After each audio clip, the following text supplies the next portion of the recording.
Ramadan recipe டே 15. இன்னைக்கு நம்ம falafel பண்ண போகிறோம். ஊற வச்ச சன்னாவை மிக்ஸியில் போட்டுக்கோங்க.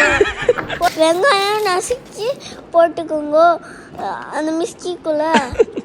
மிக்ஸிடா பூண்டு கொத்தமல்லி போட்டு தனியாத்தூள் ஜீரகத்தூள் போட்டு உப்பு போட்டு கார்ன்ஃப்ளவர் அவ்வளோ உப்பு போடக்கூடாது. போட்டு அதுக்கப்புறம் அந்த சட்னி அரைச்சி சட்னி இல்லடா அது ஒரு கிளாஸில் வச்சு எண்ணெய் ஊற்றி